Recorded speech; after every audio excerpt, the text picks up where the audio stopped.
नमस्कार दोस्तों, और आज आपका स्वागत है फिर से मेरी एक नई ब्लॉग में। तो इस बार का जो ट्रिप है ये मतलब अचानक ही प्लान हो गया था। क्रिसमस का मुझे छुट्टी मिला था, एक दिन का छुट्टी मिला था और जो नेक्स्ट डे था वो मेरा था संडे। तो 2 दिन हो जा रहा था, तो मैं सोचा एक ट्रिप बना लेता हूँ। तो अभी मैं जा रहा हूँ the smart city the temple hub Bhubaneswar, जिसके बारे में मैं सुना था काफ़ी सारी चीज़ें। लोग बोल रहे थे भुवनेश्वर में क्या है, तो मुझे देखना भी था, तो मैं अभी वहीं जा रहा हूँ। और अभी मैं हूँ हावड़ा स्टेशन में, और यहाँ से जो मैं ट्रेन पकड़ने वाला हूँ ये यशवंतपुर है, जो 11 बजे खुलेगा और 5। तो after 15 minutes later the train will departure from Howrah station. तो आज पता है हो क्या गया, मतलब मुझे मेरा टिकट कंफर्म नहीं हुआ है, वेटिंग लिस्ट चल रहा है। रिजर्वेशन किया था लेकिन उसमें मेरा हो नहीं पाया, अगर उसमें चढ़ भी जाता तो टीटी उतार देते। तो अभी मैं जनरल का ले लिया हूँ। लोग बोल रहे हैं काफ़ी डेंजरस होता है, लेकिन उतना भी डेंजरस नहीं होगा, एक ही रात का बात है, झेल लेंगे, ज़्यादा प्रॉब्लम तो नहीं होना चाहिए। तो चलिए साथ में चलते हैं भुवनेश्वर। मैं ट्रैवल करूँगा, मेहनत करूँगा, और आप मेरे साथ ट्रैवल करेंगे डिजिटली।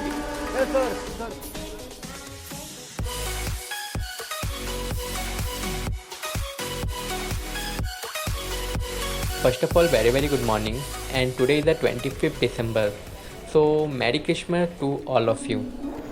तो भाई अभी जस्ट मैं थोड़ी देर पहले ही भुवनेश्वर स्टेशन उतरा हूँ। अराउंड 5:40 में मुझे उतार दिया था। और भाई यहाँ पे वेदर ठंडा नहीं, उतना नॉर्मल सा ही है, अराउंड 90 डिग्री का टेम्परेचर है। और भाई जनरल कोच के बारे में 2 चीज़ मुझे सीखने मिला। पहला तो जनरल कोच काफ़ी सेफ़ है, उसमें चोरी चमाटी नहीं हो सकता। और दूसरा, वहाँ पे सोने नहीं मिलता है, इतना हल्ला करते हैं लोग, मतलब सोने ही नहीं देते यार वो लोग। और भाई जनरल कोच विंटर के टाइम में बहुत सही रहता है, सच्ची बताऊँ तो, क्योंकि गर्मी रहता है ना, तो मज़ा आता है एक तरह से जनरल कोच में। तो अभी मैं जा रहा हूँ वेटिंग रूम ढूंढने। स्टेशन में वेटिंग रूम ले करके पहले थोड़ा टाइम रेस्ट करूँगा, क्योंकि अभी मैं सच में थक गया हूँ। देखता हूँ अगर वेटिंग रूम मिलता है तो रेस्ट करूँगा, नहीं तो फ्रेश होकर के ट्रैवलिंग के लिए निकलूँगा। Bhubaneswar, the capital of Orissa. ये जो जगह है, यहाँ पर आने के लिए आपको डायरेक्ट ट्रेन मैक्सिमम हर जगह से मिल जाता है। और यहाँ पे फ्लुएंट बस की भी सर्विस चालू रहती है, लाइक कोलकाता एंड राउरकेला, ये सब जगह के लिए आपको फ्लुएंट बस की सर्विस वगैरह मिलेगी। और अगर मैं यहाँ का नज़दीकी एयरपोर्ट की बात करूँ तो वो है बिज्जू पटनायक एयरपोर्ट। तो भाई फ्रेश वगैरह हो चुका हूँ। अभी मुझे स्टेशन में रूम नहीं मिला, वहाँ पर रूम अवेलेबल नहीं था, तो यहाँ पर एक बगल में ही डॉर्मेट्री रूम था, वहीं पर आकर के फ्रेश हुआ, जिसका रेंट मेरा सिर्फ 200 पड़ा, जो काफ़ी चीप है। लेकिन वो जगह अजीब टाइप का है, हॉस्टल टाइप का है, उतना अच्छा रूम भी नहीं है, लेकिन एक ही रात बिताना था तो इसीलिए मैं अलॉट करवा लिया। तो अभी हम यहाँ से मैं क्या किया हूँ, एक बाइक के लिए अलॉट कर दिया हूँ, मतलब एक यहाँ पे व्हीकल मैं बुक किया हूँ, जो मुझे जगम्बरा एक नाम का जगह है वहाँ से मिलेगा। तो यहाँ से ये बस डिपो है यहाँ का, यहाँ से आपको हर एक जगह की बस मिल जाएगी भुवनेश्वर की। तो अभी हम जाएंगे यहाँ से जगम्बरा, फिर जगम्बरा से बाइक लेने के बाद वहाँ से मुझे जहाँ जाना होगा, मेरा जो भी आज ट्रैवल लिस्ट है वो सब जगह जाना है।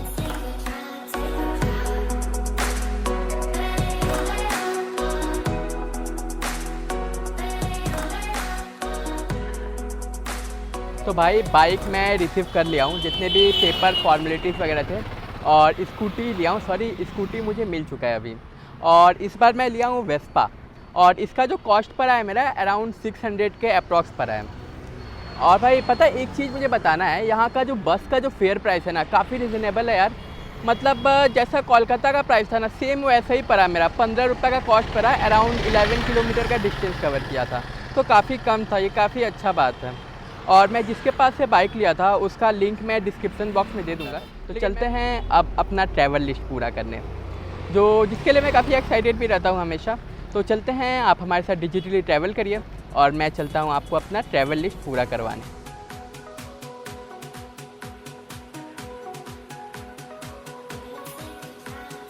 हमारा फर्स्ट डेस्टिनेशन द शांति स्तूपा। पता है, इसे पीस पोगदा के भी नाम से जाना जाता है, the white peace pagoda, and it is build by Japan Buddha Sangha on 1970। और ये स्थित है on a top of Dhauli, around 80 kilometre away from the capital of Orissa means Bhubaneswar. और अगर मैं इसके कुछ एट्रैक्टिव पॉइंट की बात करूं, तो ये जो जगह है ये कलिंगा वॉर जोन के अंदर में आता है और यहाँ से आप bank of river means Daya river का भी आप इंजॉयमेंट और यहाँ से व्यू ले सकते हो। और पता है कहा जाता है कि one can find Shanti Stupa, the word Shanti in the itself suggest piece.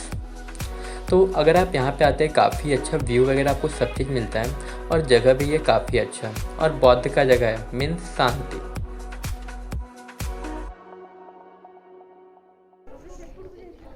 भाई मस्त जगह है यार, ज़्यादा डिफरेंस नहीं है। पता है ये जगह कैसा लगा मुझे, मैं दार्जिलिंग जब गया था जो वहाँ का जो पीस पोखदा जो जैपनीज़ टेम्पल में गया था ना, सेम टू सेम वैसा ही लगा। मतलब अंदर में जितने भी ये थे समाधि वगैरह जो भी था वो मतलब दार्जिलिंग जैसा सेम ही है।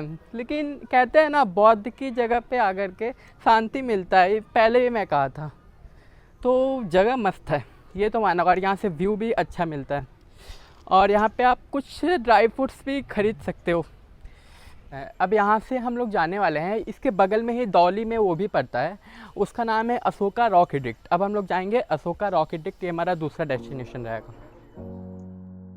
अशोका रॉक एडिक्ट, रॉक मतलब चट्टान और एडिक्ट मतलब शिलालेख। होप आप सभी लोग अशोका के बारे में जानते होंगे। अगर मैं अशोका के बारे में बताने लगूँ ना मतलब 2-3 घंटे का वीडियो यूँ बन जाए। छोटी भाषा में अगर मैं बताऊं तो अशोका को पसंद था जगह जगह जा कर के दुनिया की कल्याण के लिए अपनी चिंता व्यक्त करना। यहाँ पर इन्होंने एनिमल्स लाइफ के बारे में चिंता व्यक्त किया है इस अशोका रॉक एडिक्ट में। इसके लिए इन्होंने शिलालेख के ऊपर में जो चट्टान को काट कर जो हाथी बनाया ना, वो उड़ीसा के पुराने बौद्ध मूर्तियों में से एक है और यहाँ पे इन्होंने एनिमल्स लाइफ के लिए इस हाथी को बना करके दर्शाया है। ये जो जगह है ये दया नदी के निकट स्थित है और कहा जाता है कि Shanti Stupa, Ashoka rock edict and Daya नदी, ये तीनों कलिंग युद्ध को दर्शाता है। और दया नदी जो है कहा जाता है कि मतलब अराउंड जब ये युद्ध हुआ था ना तो मृतकों को खून से लाल हो गया था और अशोका के युद्ध के जुड़े कुछ भावनाओं को भी एहसास करा था ये दया नदी। रॉक एडिक्ट से मैं अराउंड 8 किलोमीटर का डिस्टेंस कवर करके सीधा पहुंचा लिंगराज टेम्पल। और ये जो टेम्पल है इसमें आप लोगों को फ़ोन्स हो गया, कैमरा हो गया, जितने भी शूज़ वगैरह है बाहर ही जमा देना होगा, अलाउ नहीं है। मंदिर की बात करूं तो ये मंदिर इस नगर की सबसे प्राचीनतम मंदिरों में से एक है और ये उड़ीसा प्रांत की राजधानी भुवनेश्वर में ही स्थित है और ये त्रिभुवनेश्वर को समर्पित है। इसे ययाति केसरी ने बनवाया था, 11वीं शताब्दी में बनवाया था और इसे बनते बनते अराउंड 12वीं शताब्दी तक का भी समय लग गया। किंतु इस मंदिर के कुछ इससे 1400 वर्ष से भी ज़्यादा अधिक पुराने हैं और इसे 6ठी शताब्दी के लेखों में भी आप देख सकते हो।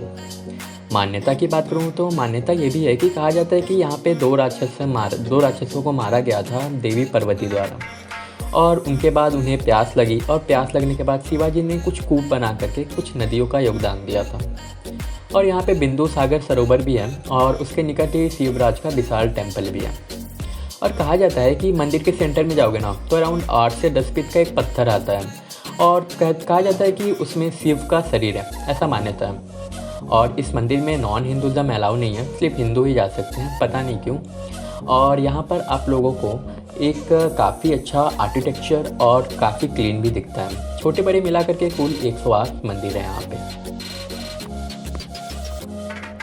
तो भाई लिंगराज टेम्पल से निकल करके मैं सीधा आ गया राजा रानी टेम्पल और इस टेम्पल में आने के लिए आप लोगों को 25 रुपये का एंट्री फ़ी भी देना होता है क्योंकि ये एक टेम्पल नहीं है, ये एक आर्किटेक्चर है। मैं वहाँ पे पूछा तो वो बोले भैया ये टेम्पल नहीं है, ये एक आर्किटेक्चर है जिसके कारण आप लोगों को एंट्री फ़ी देना होगा। भाई अभी मैं राजा रानी टेम्पल के अंदर हूँ, टेम्पल बोलो या आर्किटेक्चर जो भी बोलो, अभी मैं इसके अंदर हूँ।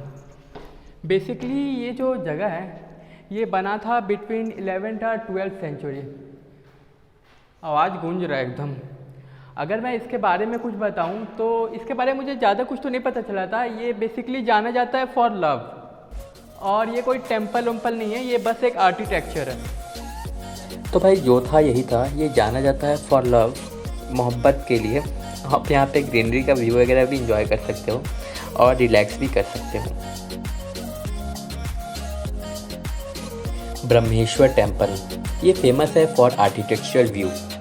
ये लॉर्ड शिवा को ही डेडिकेटेड है और ये one of the oldest and finish design temple है जो कि भुवनेश्वर शहर में ही स्थित है।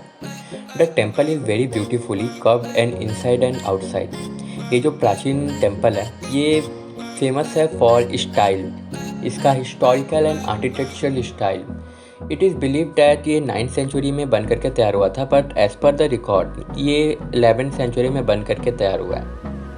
मंदिर की दीवारों को अलग अलग भगवानों और आकर्षक देवताओं से सजाया गया है। मंदिर की खासियत की बात करूं तो इसकी खूबसूरत वास्तुकला एंड आकर्षक मूर्तियाँ हैं। अगर आप ध्यान से देखोगे ना कि मंदिर के दीवारों को, तो आपको पता चलेगा कि इसकी सारी डिज़ाइन लकड़ी से किया गया और स्टोन बिल्डिंग में अप्लाइड किया गया है।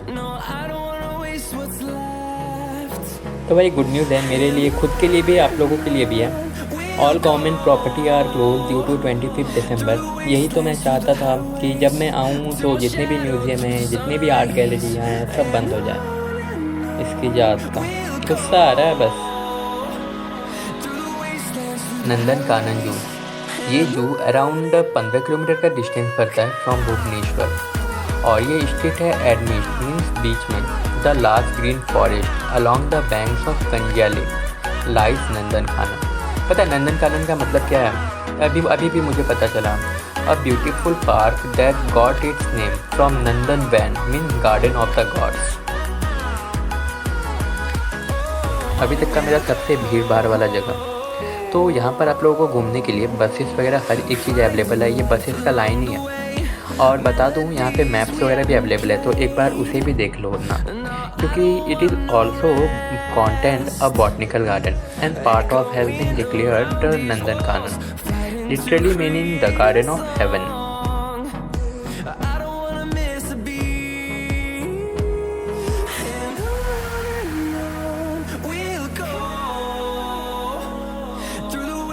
Through the highways till my shadow turns to sun rays, and on we'll go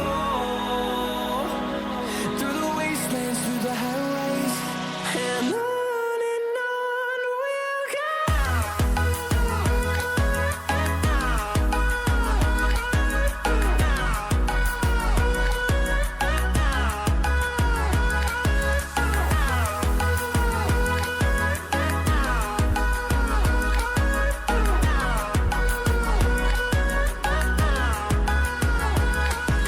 भाई यहाँ पे एनिमल्स का काफ़ी ज़्यादा कलेक्शन मिल जाता है। अभी तक मैं ज़्यादा जू तो नहीं घुमाऊँ, लेकिन 2 या 3 ही घुमाऊँ, लेकिन अभी तक का ये मेरा सबसे ज़्यादा कलेक्शन वाला जू है। यहाँ पर आप लोगों को कुछ स्पेसिफाइड एनिमल जो सिर्फ यहीं पर मिलेंगे वो है पार्टस मंकी या फिर ओपन बिल या फिर वाइट टाइगर और भाई क्रोकोडाइल तो इतना ज़्यादा कलेक्शन है, सच्ची बता रहा हूँ, इससे पहले मैं इतना ज़्यादा कलेक्शन कहीं नहीं देखा था। तो जू मस्त है ये वाला।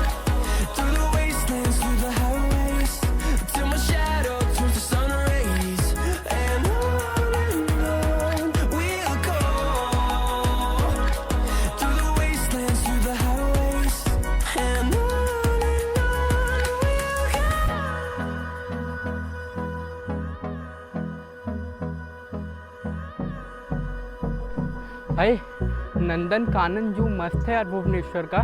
अकॉर्डिंग टू कोलकाता या फिर अकॉर्डिंग टू दार्जिलिंग, यहाँ पर एनिमल्स का यूज़ कलेक्शन है। क्रोकोडाइल्स यार, हमको लग रहा था ना कुछ क्रोकोडाइल्स मरे हुए हैं, क्योंकि सच में यार काफ़ी ज़्यादा कलेक्शन था। मैं खुद देख करके शौक हो गया था, इतना ज़्यादा क्रोकोडाइल्स लाया कहाँ से लोग। सच में ये पार्क बहुत अच्छा है, चाहे चिल्ड्रंस के लिए चाहे एडल्ट के लिए, पार्क मस्त है। यहाँ पे अभी मैं इतना मंदिर घूम लिया था, सच्ची होता तो मैं थोड़ा सा फ्रस्ट्रेट भी हो गया था, क्योंकि बोर हो गया था मंदिर घूम घूम के। ये घूम करके सच में मज़ा आया। यहाँ पर अभी मेरा सबसे ज़्यादा टाइम, यहाँ पे 2 घंटा मेरा लग गया, पता है, घूमते घूमते। इतना बड़ा ये पार्क है, काफ़ी बड़ा है।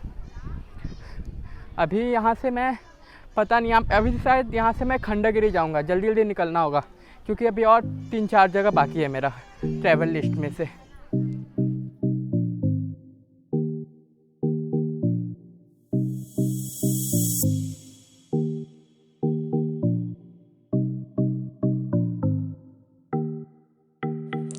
तो भाई नंदनकानन जू से निकल करके मैं सीधा जा रहा था Khandagiri, but someone suggest me for Shekharkhand temple.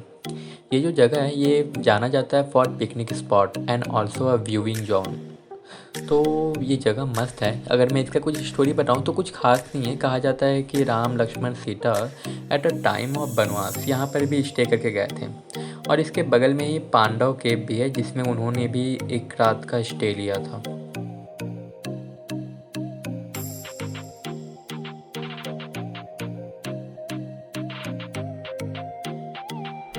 तो भाई जगह मस्त है, यहाँ से व्यू मस्त आता है, एकदम फॉरेस्ट वाला फीलिंग भी देता है। अभी मुझे यहाँ से निकलना होगा।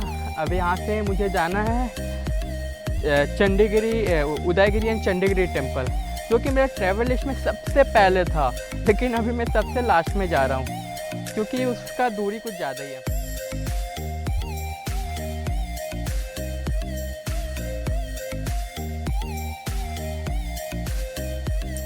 उदयगिरी एंड खंडगिरी तो हम लोग फाइनली आ चुके हैं।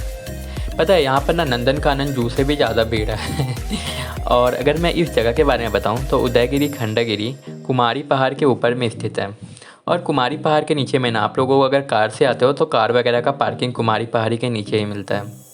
उदयगिरी एंड खंडगिरी का एंट्री फ़ी मात्र 15 रुपये का ही लगता है। रोड के इस पार खंडगिरी है एंड रोड के इस पार उदयगिरी है। तो पहले चलते हैं खंडगिरी। अभी मैं खंडगिरी जा रहा हूँ।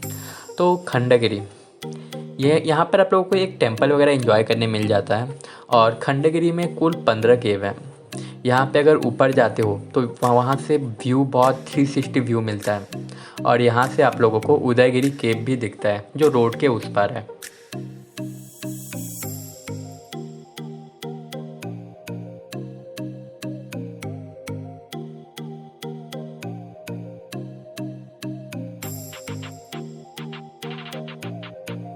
तो भाई खंडगिरी केव से अभी मैं आ चुका हूँ उदयगिरी केव में। और उदयगिरी केव के बारे में अगर मैं कुछ बताऊँ तो उदयगिरी का मतलब होता है सनराइज़ केव, और यहाँ पे टोटल 18 केव्स हैं, और ये अराउंड 200 अगो निर्माण हुआ था। और यहाँ पे कहा जाता है इसका जो आर्किटेक्चर है ना इस तरीके से हुआ है कि मतलब यहाँ पे जितना भी पानी हो जाए कभी भी यहाँ पे पानी जमा नहीं हो सकता। इस केव में उदयगिरी एंड खंडगिरी में सभी केव का एक अलग अलग नाम है, like Hathi cave, Patal cave and Rani cave etcetera etcetera. और उदयगिरी पहाड़ पे आप जब पूरी ऊपर एकदम टॉप ऑफ चले जाओगे तो आपको वहाँ से 360 व्यू तो मिलता ही है, साथ में आपको भुवनेश्वर शहर का भी काफ़ी अच्छा व्यू मिलता है।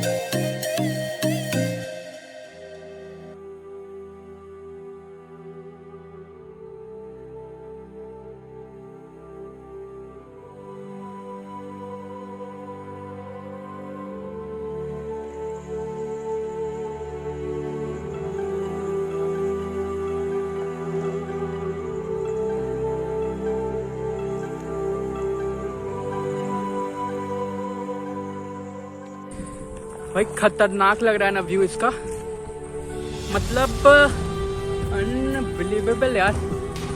मतलब इतना अंदर में ऐसा जगह भी हो सकता है, मतलब ये एक भैया मुझे बताए थे। और यहाँ पे आते आते बहुत सारा खून बह चुका है मेरा, क्योंकि आते आते मैं बाइक से गिर चुका था और हाथ में थोड़ा सा चोट लगा है, पाँव में थोड़ा सा चोट लगा है और दर्द भी हो रहा है। लेकिन इसका व्यू कमाल का, पता है ये अनएक्सप्लोर्ड जगह है। ये शायद यूट्यूब में पहली बार मेरे द्वारा एक्सप्लोर होगा। ये जो जगह है ये भुवनेश्वर से अराउंड 35 किलोमीटर का डिस्टेंस पड़ता है, और इस जगह का नाम है तपंग, ऐसे ही नाम है इस जगह का। व्यू खतरनाक है, सच्ची बता रहा हूँ, एकदम पैनोमिक व्यू टाइप का है इसका। तो भाई जगह मस्त था। अब चलते हैं यहाँ से। अब सीधा जाऊँगा, बाइक पहले जमा दूँगा क्योंकि बाइक में भी थोड़ा सा चोट लगा है, शायद उसका भी पैसा कटेगा, शायद 200-300 कटेगा, तो जो भी कटे देना होगा। वैसे भी पैसा जमा है लेकिन मेरा खर्चे का था। तो है गाइस, मैं अभी होटल आ चुका हूँ और होटल से चेकआउट करके निकल चुका हूँ, और अभी मैं जा रहा हूँ घर इंजर्ड होके। पता आजकल दिन बहुत अच्छा चल रहा है। जब आ रहा था तो मॉर्निंग में मैंने पुलिस को फ़ाइन भरा था, और जब जा रहा हूँ तो गाड़ी वाले को फ़ाइन देके जा रहा हूँ। तो ट्रिप अच्छा था, उतना ख़राब भी नहीं था जितना मैं सोचा था। जो कवर करूँगा वो सब मेरा कवर हो चुका था, सिर्फ 2 चीज़ ही मिस हुआ है। एक बिज्जू पार्क आता है वो मिस हुआ है, और जितनी भी गवर्नमेंट प्रॉपर्टी वगैरह है ना, जैसे कि म्यूज़ियम, आर्ट एंड गैलरी और उड़ीसा स्टेट म्यूज़ियम, वो सब बंद था, तो वो मिस हुआ मेरा। ट्रिप मस्त था। जिन्हें हिस्टोरिकल चीज़ें पसंद है, जिन्हें टेंपल वगैरह घूमना पसंद है, उनके लिए ये मस्त जगह है। और इंटरटेनमेंट लोगों के लिए भी अच्छी जगह है, वो आकर के यहाँ पे चिड़ियाघर वगैरह जा सकते हैं। तो जगह मस्त है। अगर मैं फ़ूड का बात करूँ तो फ़ूड में ज़्यादा ट्राई नहीं किया था। पता है, कुत्ता लोग दिया था मुझे, इडली दिया था। इडली के साथ मुझे घुगनी डाल के दिया था। मुझे अजीब लग रहा था, लेकिन वहाँ के लोगों को अच्छा लग रहा था। तो मैं ज़्यादा फ़ूड ट्राई नहीं किया, तो मैं फ़ूड के बारे में कुछ बोल नहीं पाऊँगा। तो ट्रिप मस्त था ये वाला। पता है मेरा प्लान क्या था? मतलब मैं सोचा था पहले मैं आकर के यहाँ का जो भी मेरा टूर लिस्ट है, एक दिन में वो कंप्लीट कर लूँगा, और अगला दिन मुझे जाना था, मॉल वगैरह घूमना था, और मूवी भी देखना था, और किसी से मिलना भी था। तो वो मेरा प्लान था। लेकिन अभी मैं इंजर्ड हो गया और अभी मैं जा रहा हूँ कोलकाता। तो ट्रिप अच्छा ही था, कुछ बुरा नहीं था, बस मैं गिर गया। गिर गया मतलब बाइक से गिर गया। तो अभी मैं जा रहा हूँ कोलकाता। तो आप इसी तरह हमारे साथ डिजिटली ट्रैवल करिए। जो भी मैं एक्सप्लोर करूँ उसे आप इंजॉय करो।